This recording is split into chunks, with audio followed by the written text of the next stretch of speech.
Good evening, everyone. My name is Chris Green. I'm Assistant Director for our Students First Center here at UC Merced, and I'm a proud UC Merced alumni. Tonight, we are here to speak about financing your university education as part of our I'm a Bobcat pre-orientation webinar series as we prepare for Fall 25 instruction. Once again, we want to say congrats to everyone and welcome to the Bobcat family. Some housekeeping items for tonight. Toward the bottom, you can actually adjust your audio features or settings, and you can zoom into content as well as needed. We will have a panelist behind the scenes answering Q&A, but I would suggest to please hold your questions for a little bit because a lot of them will be addressed throughout the presentation for tonight. Next slide, please. Or I'm sorry, I do actually want to introduce Dulce, our orientation assistant director, to go over some quick orientation updates as well. Thank you, Chris, and good evening, everyone. My name is Dulce Maria Garcia, and I'm the Assistant Director for Outreach and Engagement, and I oversee new student orientation. I am so excited to see you all next month on campus for our new student orientations. And for those students who have not registered for orientation, we do still have space available, so we encourage you to take a look at those orientation dates for next month and to register as soon as possible. If you have any orientation specific questions, you can drop them in the Q&A chat and we will make sure to answer those. Thank you. Chris, back to you. Thank you so much, Dulce. Tonight, you will be hearing from me to go over the Students First Center. We answer questions about admissions, financial aid, registrar, and student billing services. We do have presenters from the Office of the Registrar, which oversee registration, enrollment verification, statement of legal residence, and veteran services. Our Office of Financial Aid and Scholarships will overview viewing and accepting awards, work study, student loans, and satisfactory academic progress. And our student billing services will discuss student fees, electronic billing, our deferred payment plan, and student refunds. And I'll pass it on to Amanda. Next slide, please. Thank you, Chris. Hello, everyone. My name is Amanda Brown, and I'm the Compliance Manager in the Office of the Registrar. So in this part of the webinar, I'll explain how a student's academic and financial information is protected under FERPA and what rights students have when it comes to sharing that information. So FERPA is the Family Educational Rights and Privacy Act. It's a federal law that meant to protect the privacy of student educational records. And what that means is, as a student at UC Merced, the university holds a lot of personal information, like your grades, your class schedule, billing information, and financial records. And FERPA ensures this information stays private and gives you, the student, the power to control over who has access to it and who can see it. So to break it down a little bit further, FERPA takes the student's academic record and divides it into two populations. On one side of the record, it includes information that is considered public, also known as directory information. This includes your name, dates of attendance, enrollment status, or degrees awarded. And this information can be released to a third party, including parents, unless you decide to make the record confidential. A list of full of directory information can be found on our website by just scanning the QR code here. Next slide, please.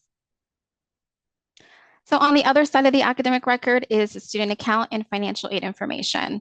So as a student, you have the right to decide whether to grant a parent or guardian permission to access this information. For the student account, this is to view your bill, to make a payment, to set up a parent authorization, also known as an authorized payer, also to check your refund status. So to set up parent access, you'll need to log into your portal and click on the My Bill icon and go through the steps of setting up parent authorization, which Melissa will go through in more detail later on in the presentation. But without this authorization, student billing services cannot provide student account information to anyone other than the student. For financial aid, students can authorize their parent or guardian access to financial aid information through the UC Merced checklist. So to do this, you will log into your student portal and you will look for the release to authorization to parent item on your student checklist. Now, this authorization does not give parents access to the student portal, but it does allow them to receive information and assistance by email, phone, or in person regarding your financial aid. So the only thing that you don't see listed here for parent authorization is grades and class schedule. This is always kept private under FERPA and is only available to the student. So we encourage parents to communicate directly with your student for updates on academic progress. So if you have questions about FERPA, there is more information on our website at registrar.ucmerced.edu.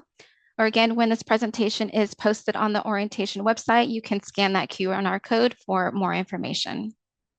I'm going to pass it along to Heather, and she'll go over the financial aid and scholarship information. Thanks, Amanda, and good evening, everyone. My name is Heather Nardello, and I'm the Director in the Office of Financial Aid and Scholarships here at UC Merced. So first, just a little bit of important information about how to access financial aid information. We use an app or a website called the Connect portal. If you haven't downloaded the Connect app on your phone, students, I would highly recommend that you do that because you're going to use it to access all kinds of information, including your financial aid info. For financial aid purposes, there's two icons that will be important for you to utilize. The first is your My Financial Aid icon, which is the $sign. When you click on that, you'll be able to view award information, any requirements that we need from you in order for you to receive your financial aid. You can see financial aid history and your current satisfactory academic progress, standing and a lot more. The second one is your My Checklist. This is a tool that you will use to be able to view items that you need to complete for multiple departments on campus, including financial aid information. All students who have applied for financial aid and intend to receive financial aid will minimally have 2 requirements that they need to complete on this checklist. That's our award terms and conditions and an authorization for how we can apply your financial aid to your billing account. So it's really important that you view that checklist to complete those items before your bills come out next month. The other thing that's really important about the checklist is that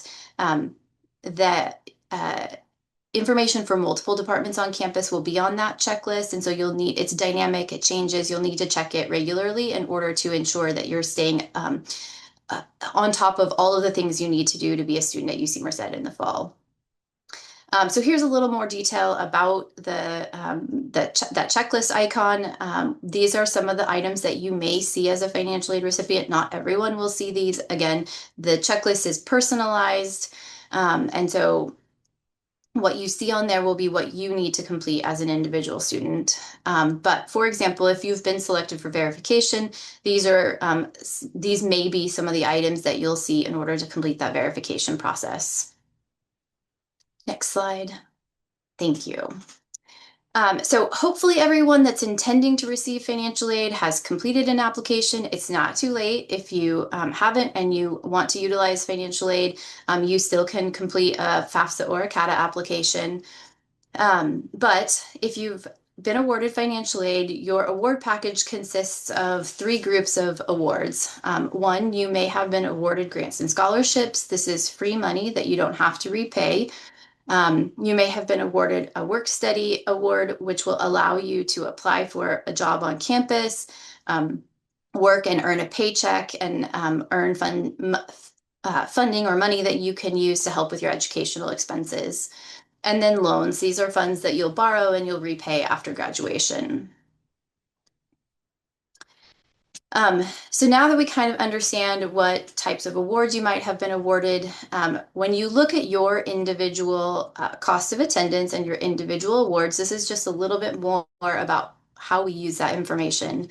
So the total cost of attendance is an estimate of all of the expenses we think you might have to pay for one academic year to be a student at UC Merced. This is not what we are going to bill you for. It's what we use to award your financial aid.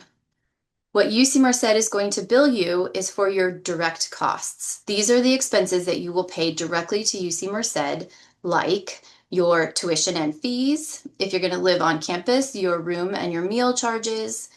You might have some course fees that are attached to the courses that you register for fall semester.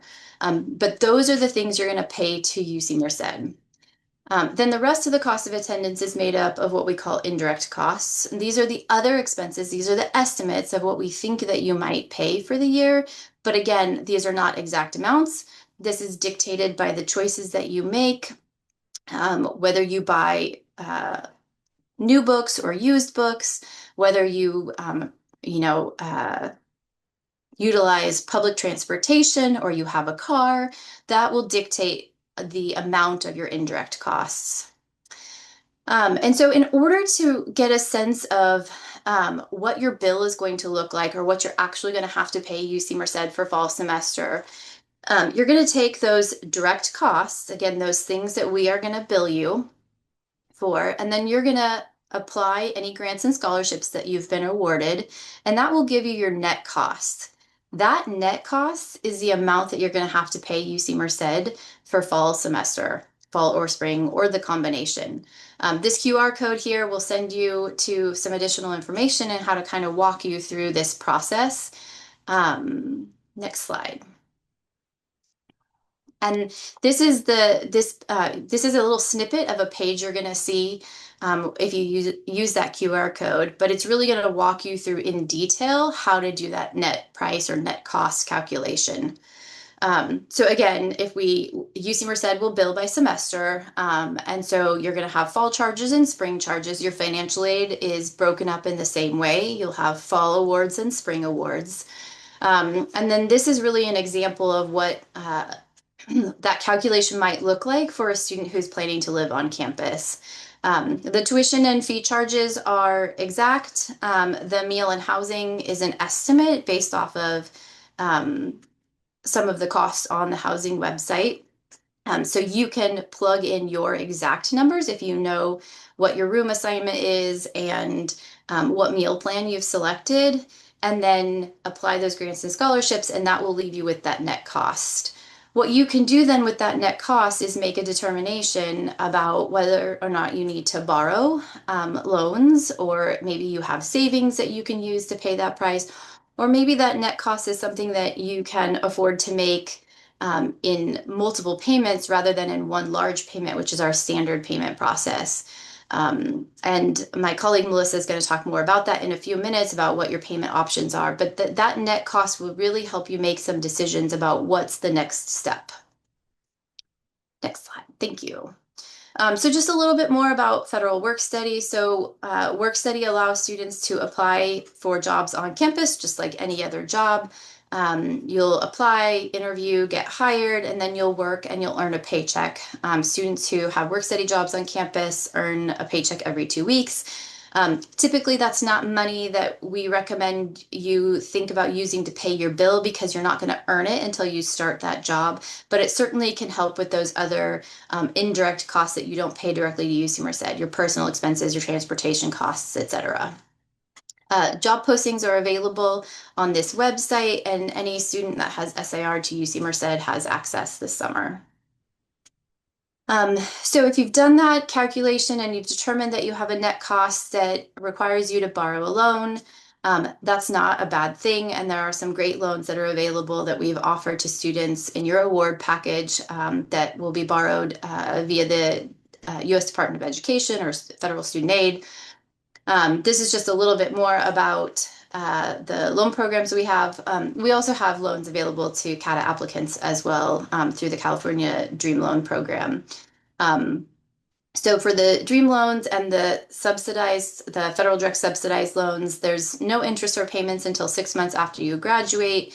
And the interest rates are the same for all three of the student loan programs.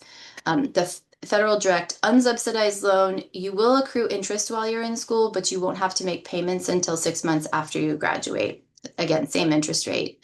And then we do also offer the federal Parent Plus loan to parents who may need to borrow to help pay for that net cost. And this is a credit-based loan that requires approval through federal student aid. All of these loans have been offered to students who are eligible for them in their current financial aid package. On July 1st, all students will have access to be able to accept and decline their awards. And so at that point, you'll be able to log in, accept the loan that you're interested in. You're not required to borrow the full amount. So if you only need a portion of what you've been offered, you can accept a partial amount. And then once you do that, some additional requirements will go on to that My Checklist. Remember, I said it's dynamic. So when you accept your loans, two additional requirements are going to go on for each type of loan. So for a student loan, two requirements; for a parent loan, two requirements that will need to be completed to in order to borrow those loans. One will be a entrance counseling requirement for students, and the second will be a master promissory note requirement. Both only have to be completed once as an undergraduate student. And so once you do it this year, if you end up borrowing in future years, you won't need to complete those requirements again. For parents, it's the same thing. Two things will go on the checklist. Parents will need to complete an application because it is a credit-based loan. You'll need to apply with federal student aid and be approved, and we'll need to receive that approval back. And then the second piece is a master promissory note. The parent loan is something that the application has to be reapplied for every year, but that master promissory note only has to be completed once. Next slide. Okay, just a little bit of the not fun stuff that we want you to be aware of ahead of time. But students are required to maintain satisfactory academic progress. This is the financial aid policy. UC Merced has an academic progress policy that's separate and managed through the Office of the Registrar. But this is our policy for financial aid purposes. So to continue to receive financial aid from year to year, you need to maintain at least a 2.0 GPA, and you need to pass at least 66.7% of the courses that you attempt. In addition to that, you need to complete your degree within the 180 unit limit. So normal time to degree for an undergraduate student at UC Merced is 120 units. You'll have enough units at that point to complete your degree. We allow you to stay up to 180 units in case you need some extra time to complete that degree. But beyond that, you'll then become ineligible for financial aid. If a student becomes ineligible for financial aid, we do have an appeal process. This goes over that appeal process just a bit, but we notify students. So we will let you know if we anticipate that you aren't going to meet the standards of this policy. We'll let you know at the beginning of spring semester each year. And then if for some reason at the end of spring, because we measure the satisfactory academic progress at the end of spring every academic year, if at the end of spring you haven't met our policy for some reason, we will notify you that you've not met it, and then we'll give you detailed instructions about how to complete the appeal process. Next slide. Just wanted to end on a really fun note and share a resource. We have a financial wellness center on campus.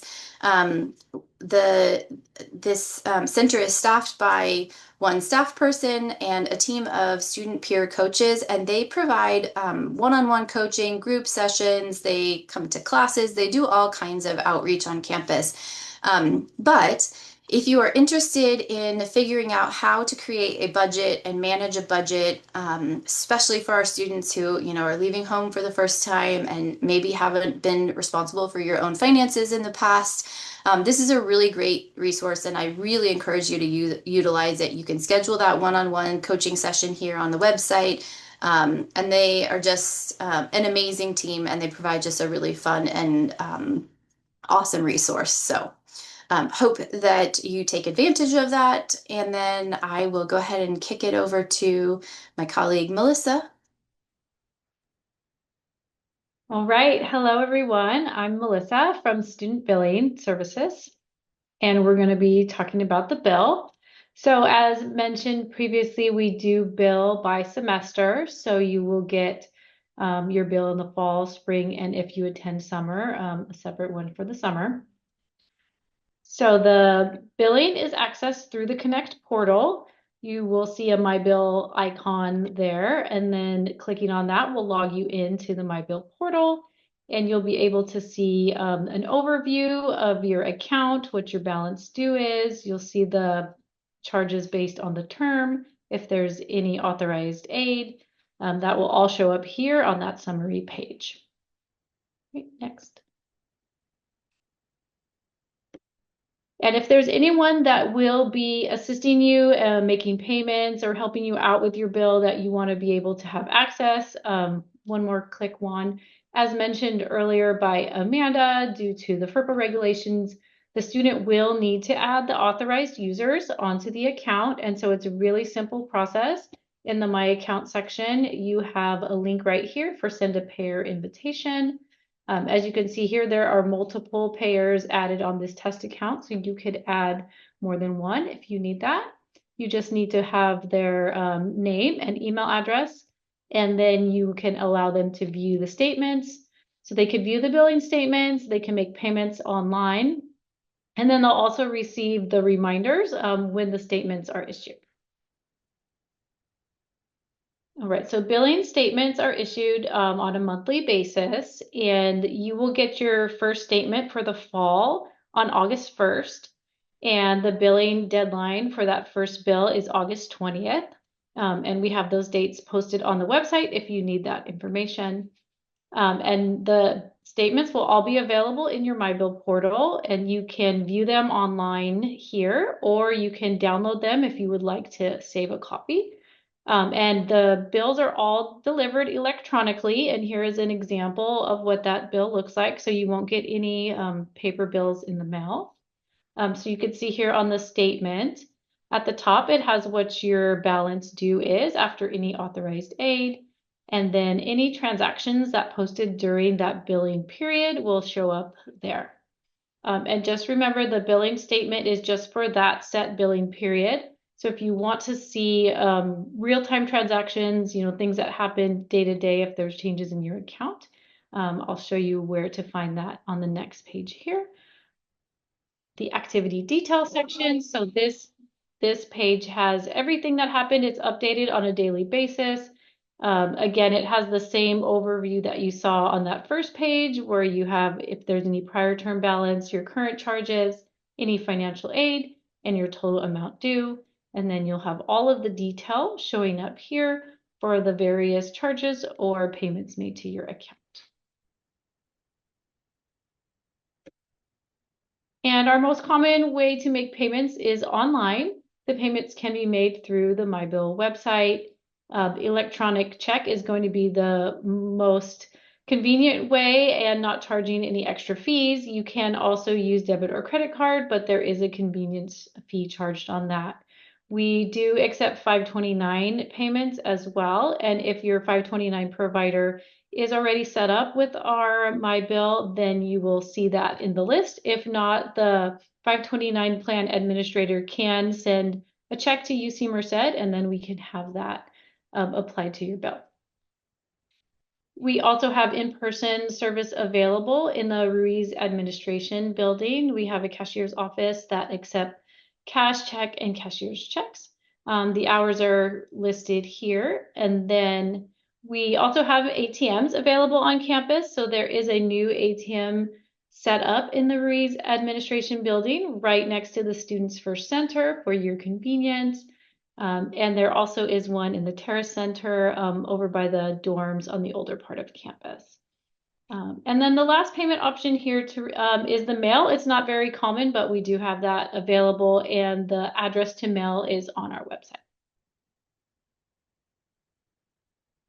All right, so as mentioned earlier, the first bill will be issued on August 1st, and we do have a payment plan that is available. So if your bill is more than $500 and you would like to split that up into 4 monthly payments, we have the deferred payment plan available.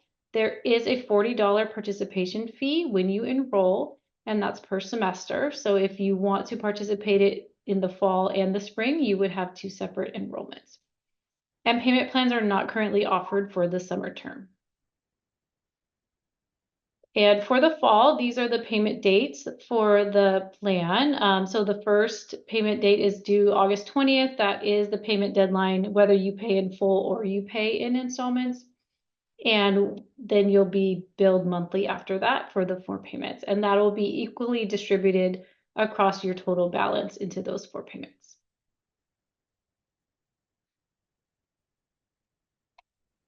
Okay. So students receiving financial aid, there may be additional funds awarded to you for living expenses. And in those cases, you will be getting a refund. And so refunds will be processed weekly. Twice a week, we process those. And if you would like to ensure the quickest return of those funds, we encourage you to set up the electronic refund where you put in your banking information, and that way we can deposit it electronically. Otherwise, the hard copy check will be mailed to you using the primary address that you have on record with us.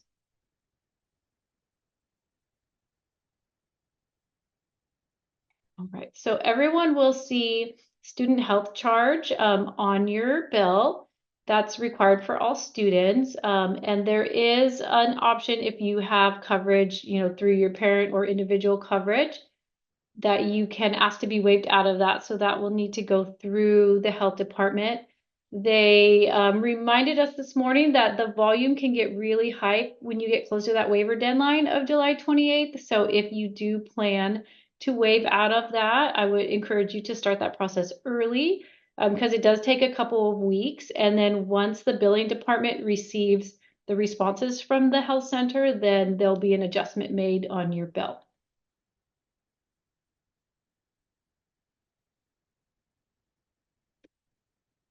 All right, and then just one more reminder here, the billing deadline for the fall is August 20th, and we want to make sure that everyone can stay in their classes and they don't have any unnecessary financial obligations to worry about during your time with us.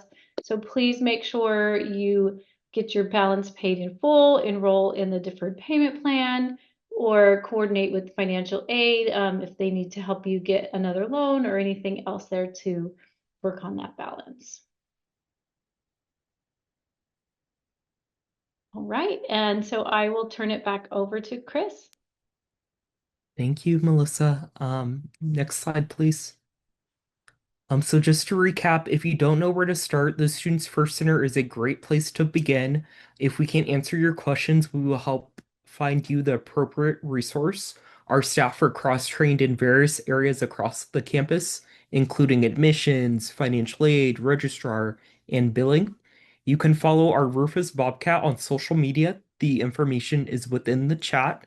Rufus is amazing because he reminds you about important dates and deadlines, upcoming campus events, and just great student resources. Next slide, please. And we do have various contact us options. You could scan this QR code to be directed to our website. You can call us Monday through Friday. Our hours Monday through Thursday are 8:30 to 4 p.m. Fridays that we do close at 3.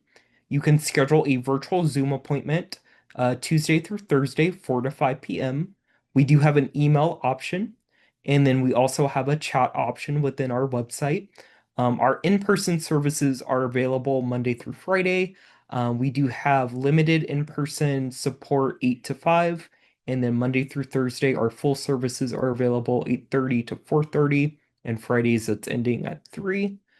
And I do want to pass it over to our director of the Students First Center, Lisa Perry, to speak about the upcoming registration experience.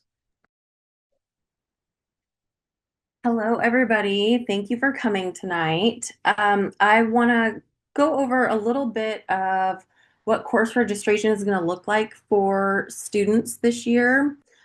For transfer students, that's the easiest one, so we're going to start there.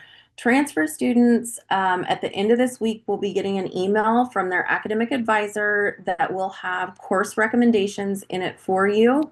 And you can view your course registration time already in your student portal. So keep an eye out in your UC Merced email for that course registration information. First year students, there are two paths that you could have gone down for course registration this year. The first is students who were counted in what we call our Smart Start program. So if you had signed up for orientation on time and completed a couple of other items on time, then we have most likely automatically enrolled you into courses towards your degree. You can start to view those on Friday this week into the day. And then next week during your registration time, you'll be able to add and drop. You will also get an email on Friday notifying you if you have been registered and giving you some information about the need to make adjustments to your schedule or add additional courses. Students who didn't, first year students who didn't complete the necessary steps on time will have a registration appointment next week that you can already view in your portal. And that's when you're going to go on and register yourself in courses. You will also be getting an email on Friday from the Bobcat Advising Center, and it will have information in it about how to determine what you should take and how to actually register. If you have been checking your email regularly, we have been sending monthly newsletters since May. So May and June, you've gotten newsletters. Parents, if you're on tonight, you've gotten a few more than just those two. In those newsletters that the students have been receiving, there have been links and information about course registration that's been kind of leading you up to this point. I highly recommend that you go back and reread the newsletters if you didn't do so already, and that you're checking your UC Merced email account.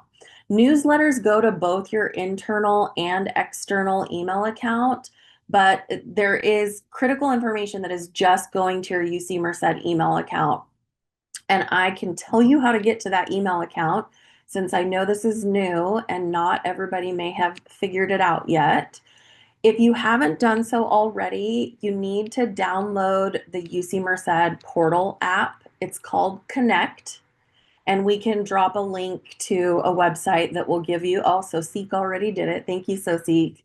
That will take you to a website that'll tell you the exact app to download. Once you get into that app, you're going to click on the section that says My Merced. And towards the top, there's an icon right there that it looks like a mail. It's a little envelope and it says email, and that's your UC Merced email. You need to get in there and start reading the important information that we have sent to you. I think that's it for course registration. Again, we'll be sending you more information at the end of this week, and we've already sent you information leading up to this very point in time. Take a minute to go back and kind of refresh yourself. I do see questions coming in, and I think there's some common themes, so we'll take a couple of minutes to answer a few live. And I'm happy to moderate, but I see Heather, my friend, come on because I know she's got a couple in there. So I'm going to let her go first, and then I'm going to go look for a couple as well. Sure. I wanted to share just a few things that I think are going to answer some of the questions. I'm not gonna start with specifically answering questions, but I saw some themes. So for the loan process, like I shared, once we turn on access to be able to accept your loans in the Connect portal through the My Financial Aid icon, items are going to pop on the student's checklist. Those items will have direct URLs to the things that you need to do to complete the loan process. So the entrance counseling requirement that's going to go on for students, for the student, for students that want to borrow student loans, that will link you right to the place where you need to complete that entrance counseling. And the same for the MPN requirement, it will link you directly to where you need to complete the MPN. Similarly, for parents, once the student accepts the Parent Plus loan in the Connect portal, then the requirements will go on the checklist with links to where the parent will complete the application for the Parent Plus loan. You don't have to wait to do any of those things. You can start now if you want to, and they're available on the Federal Student Aid website. Someone on our team, can we drop the link I shared in our chat to the Parent Plus loan process so parents can see that right now? There's really no need for students to start the process yet because that process is much quicker. But parents, if you want to start now, that because it is a credit-based loan and it does go through a process, it does take just a little bit longer, although there still is plenty of time. So I don't want anyone to freak out. There's plenty of time ahead of the fall semester to complete the PLUS loan process. But we did just share that link, and if you want to start the application, you can start that now. I'm hoping that answered most of the questions about loans.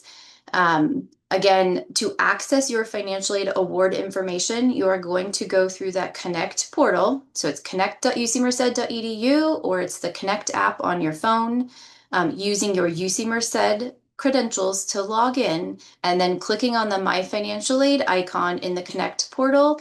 When you do that, it's going to take you to a landing page. You're going to see information for the registrar's office, for student billing services, and for financial aid. And on that landing page, under the financial aid header, there's multiple links. They will all take you into where you can see all of the financial aid information. But I believe the first one on that list is award information. And if you click on the award offer link, that will take you directly to your award information. If you have not viewed your financial aid awards, that's how you can do that. The other thing I want to say is that we are constantly updating information based off of decisions you've been making over the last few months. And today we actually did a whole bunch of that work. You might have tried to log in and look at your financial aid information today and you couldn't see it. That's because we're working on making some of those updates. And those updates include making changes based off of the choices you made for housing. So we will automatically update your financial aid to reflect the choices that you have made, meaning if you decided that you weren't going to live on campus as a new incoming student, you didn't fill out a housing application, you didn't sign a contract, today we updated that information to reflect that you were going to either live off campus, or if you're from the local area, that you might be living at home with relatives. And we're going to update your financial aid awards to reflect that new cost of attendance. So that information is being updated today, and it should be available for you to view tomorrow, and we'll send out notifications to anyone that we made changes to. So I know I saw a question about the housing piece. The other thing we did today, because I saw someone asked about a really high cost of attendance. As new students at UC Merced, you need to complete something called the Statement of Legal Residence. If you have not completed your Statement of Legal Residence, today we updated you to reflect that you will be treated as a non-California resident student until you complete that Statement of Legal Residence. It is not too late. You can still complete that process throughout the Office of the Registrar. The item is, again, on your checklist. Remember, I mentioned earlier that that checklist is really important and it's dynamic, changes, it updates. On your checklist, you should be able to see that Statement of Legal Residence. If it is not complete, then we are assuming, as of right now, that you are a non-resident student, and we have updated your financial aid awards to reflect that. If that's not accurate, you just need to complete that Statement of Legal Residence. You need to give the registrar's office a little bit of time to process that, about 2 weeks. And then you need to give us a little bit of time to make that update, maybe another week. And then we will get your financial aid information updated to reflect that you aren't a non-resident. Did I miss anything else, anybody, that I'm supposed to address? I think you're good right now. I'll let you pause for a second because I got a list going now. First and most important, if you can't see my screen, I just started sharing. Can everybody see it? I think so. This is our admitted student website. Can someone please drop the link to this in the chat? If you have not taken the time to go through this website, this is a really good resource for you. Right here on the right-hand side is the checklist, a video that will kind of guide you through the use of the checklist that Heather was just talking about. So I do recommend you watch this. And then in the order that we recommend that you complete them are all the things you needed to do this summer. So wherever you're at in the process, start reading through those.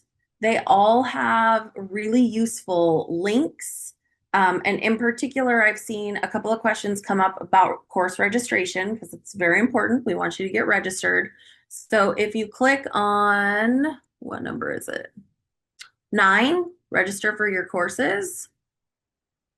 There's information about the Smart Start registration.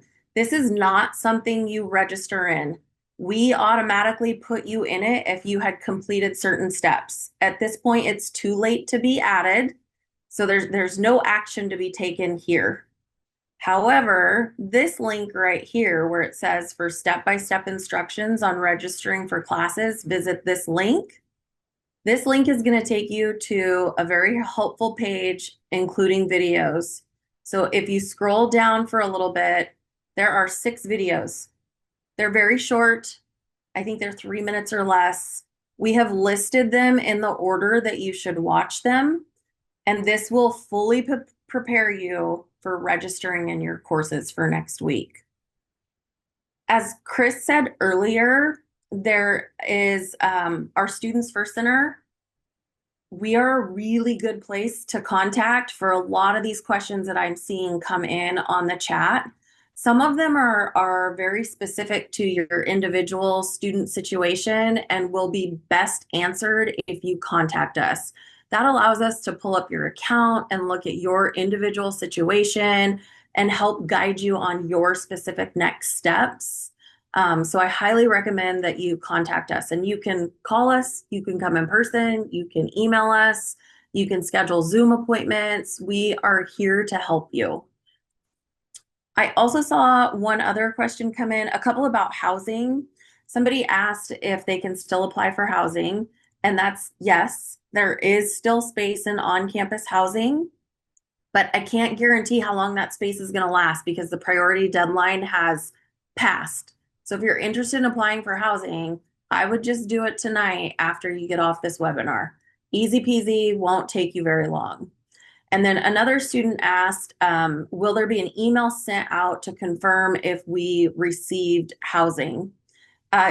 There is a housing portal where you apply, and in that portal, you can see your housing status. So it will tell you if you've been assigned on-campus housing. It will tell you if you need to sign a contract. It will tell you exactly what your next steps are. And if you need help with that, again, contact us tomorrow. For the housing application itself, you should contact the housing office. But I bet if you log in and look at your portal, it'll probably answer that for you. Did anybody else see any common themes come through? And again, we're working as quick as we can behind the scenes. Hi, Chris. Hello. I did see some about jobs and like on-campus employment, so I can talk about that for a bit. New students will gain access to our job platform called Handshake next week.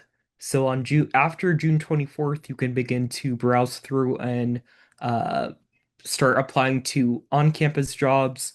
So Seek is awesome and put the link in the chat. So you want to bookmark that, and you would be able to begin to apply to jobs starting June 24th.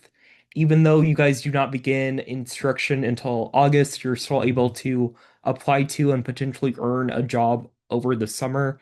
You just won't be able to begin until the first day of instruction in fall.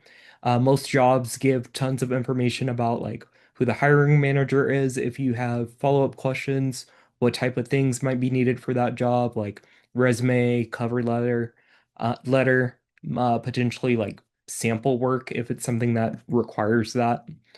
Um, do we have any other questions that are kind of common any of us can go over?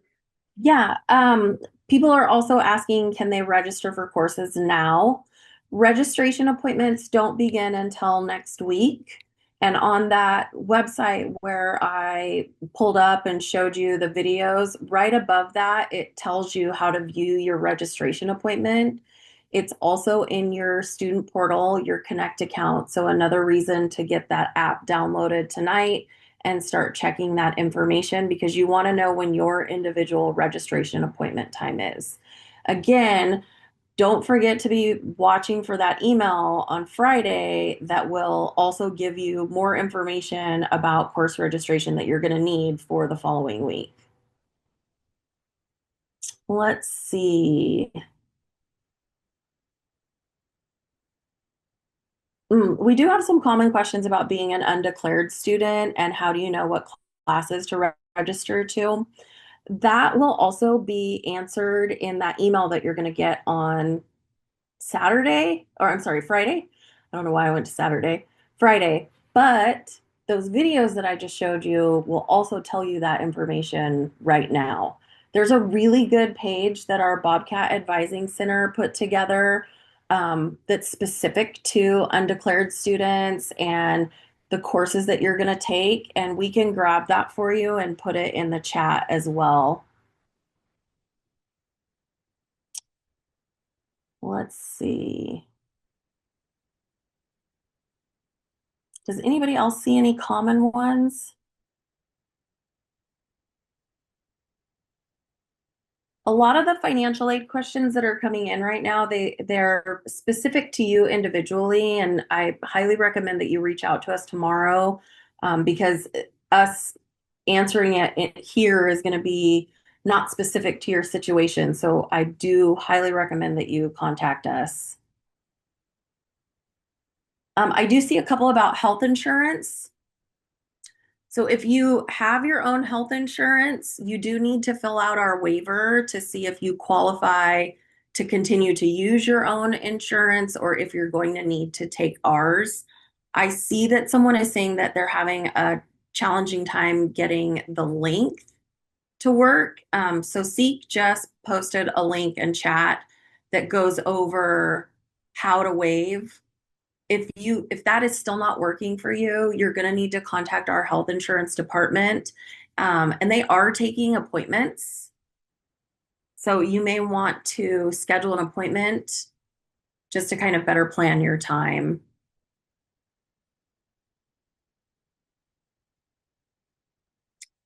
A parking. Heather, do you want to answer that one or do you want me to do it? Only because my mouth is dry and I need some water. I don't know what the question is. I didn't see it. Our incoming Talk about parking? Yeah, our incoming students able to purchase a parking ticket, a parking permit. Yeah. There is a lottery for first year students living on campus, first year students in general, first year students in general.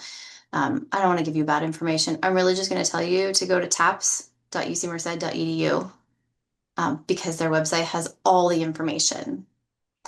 They also present at orientation. So if you're coming to the in-person sessions, you'll hear from transportation and parking services at orientation as well with all of the details. But their website has what you need.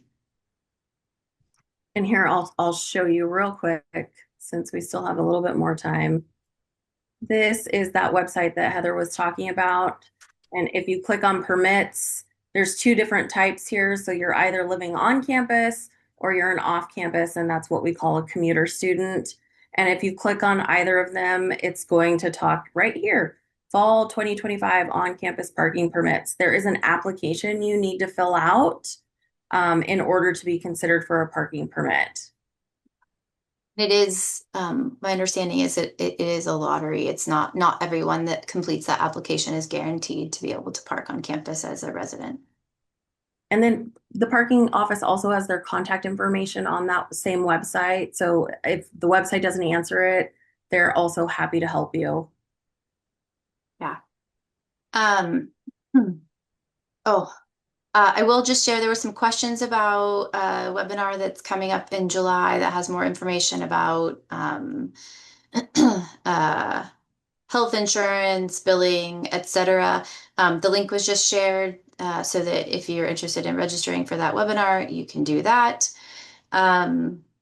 The other thing that I wanted to share is Melissa spoke about when bills will be available and how to pay.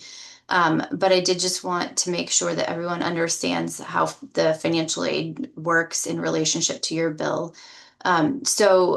What we do is we take the financial aid that you've accepted and that you've completed all the requirements for. So if you've accepted the loans, but you haven't done all the requirements, this won't be true for those.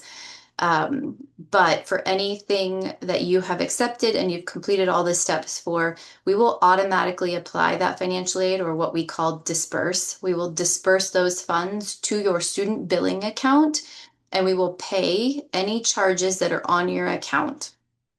And that's again where you're going to see that net cost. So the result of that action is either that you'll have a remaining balance due, which is what you'll need to cover, set up a payment plan for, make a payment, borrow a loan.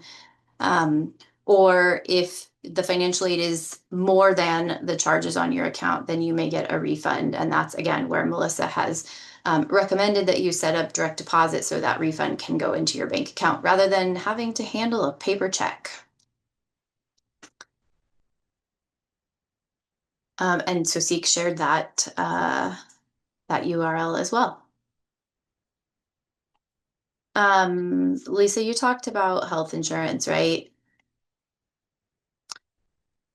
I was nodding and then realized my camera was off. But yes, I did talk about health insurance. Okay.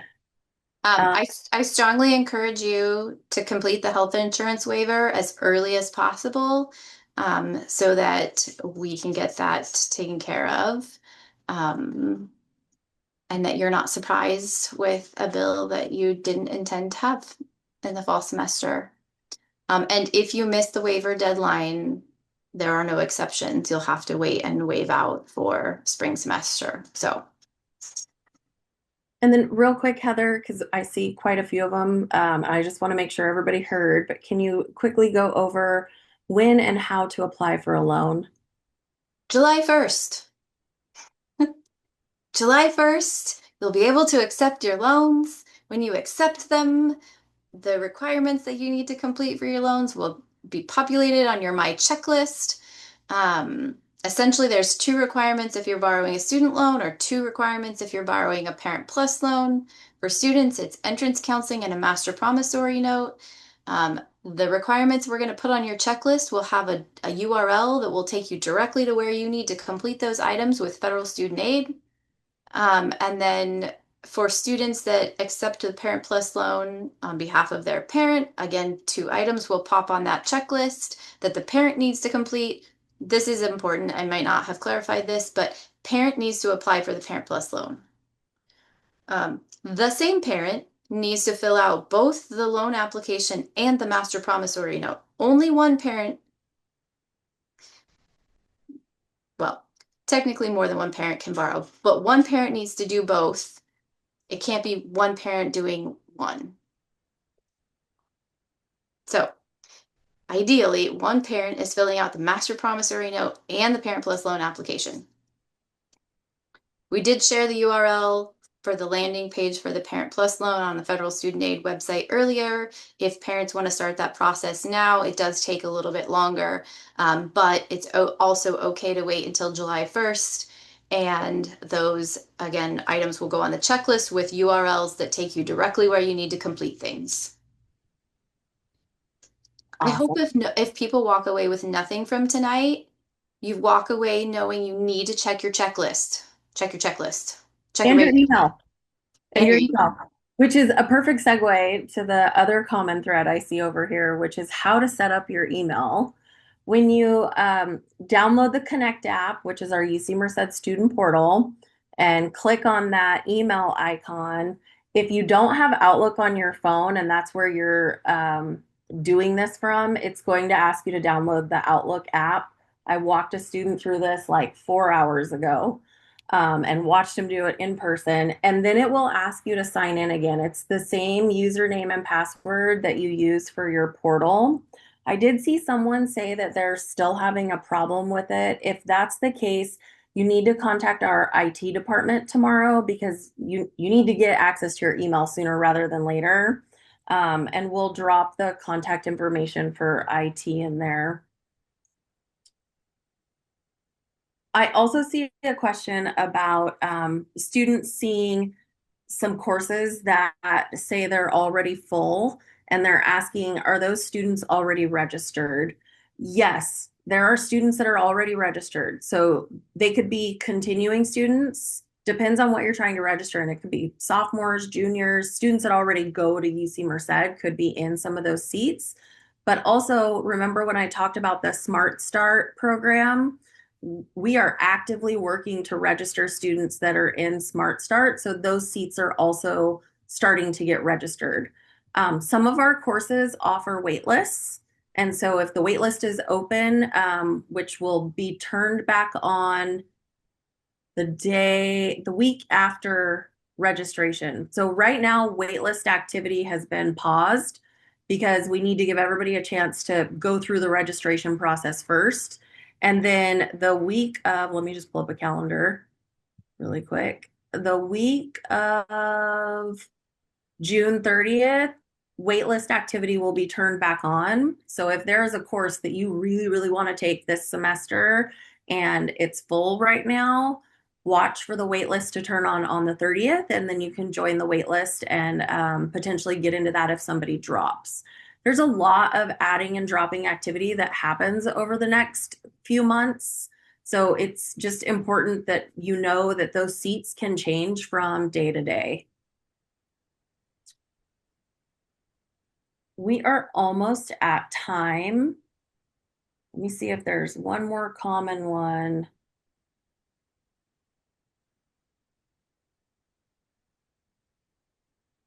Okay, so I do see some confusion about Smart Start and fall. So Smart Start is fall. It's just a fun name that we gave this group of students who we took the registration step for them. Those are your fall courses. And yes, some of you may already see your courses. This whole week, we are actively working to register students.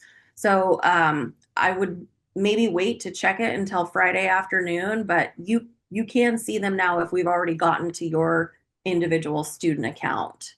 And again, tonight, if we didn't answer your question or you just have a few more questions, please, again, contact us tomorrow.